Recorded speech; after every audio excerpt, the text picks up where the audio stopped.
दोस्तों, श्री कृष्ण ने भगवत गीता में कहे कुछ अनमोल वचन। क्रोध को जीतने में मौन ही सबसे अधिक सहायक होता है। दोस्तों, भगवान श्री कृष्ण कहते हैं, जो मेरी शरण में आता है उसका कभी विनाश नहीं होता। हे अर्जुन, तुम निडर होकर यह घोषणा कर दो। दोस्तों, हम जिंदगी में कभी उदास होते हैं तो उस उदासी के लिए श्री कृष्ण कहते हैं, जिंदगी में कभी उदास मत होना, कभी नाराज नहीं होना।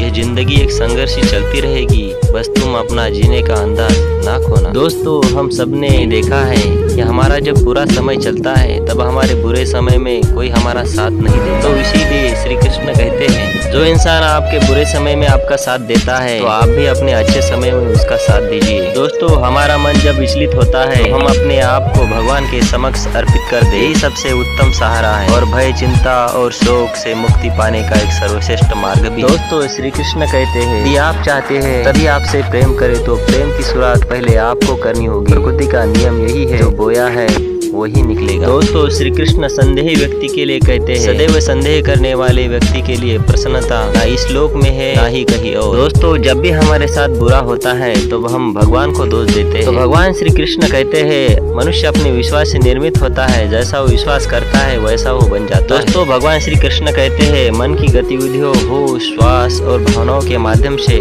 भगवान की शक्ति सदा तुम्हारे साथ और लगातार तुम्हें बस एक साधन की तरह प्रयोग करके सभी कार्य कर रही है। दोस्तों, भगवान श्री कृष्ण कहते हैं, उससे मत डरो जो वास्तविक नहीं है, ना कभी था ना कभी होगा। वास्तविक है वो हमेशा था और उसे कभी नष्ट नहीं किया जा सकता। दोस्तों, भगवान श्री कृष्ण कहते हैं, बीते कल और आने वाले कल की चिंता नहीं करनी चाहिए, क्योंकि जो होना है वही होगा, जो होता है अच्छा ही होता है, इसलिए वर्तमान का आनंद। दोस्तों, कभी कभी हमें कुछ बुरा लगता है लेकिन वास्तविक में वैसा नहीं होता। तो इसके लिए भगवान श्री कृष्ण कहते हैं, हमें अपने देखने के नजरिए को शुद्ध करना होगा और ध्यान व कर्म को एक रूप में देखना होगा, जिससे हमारा नजरिया बदल जाएगा। दोस्तों, भगवान श्री कृष्ण कहते हैं, मैं उन्हें ज्ञान देता हूँ जो सदा मुझसे जुड़े रहते हैं और जो मुझसे प्रेम करते हैं।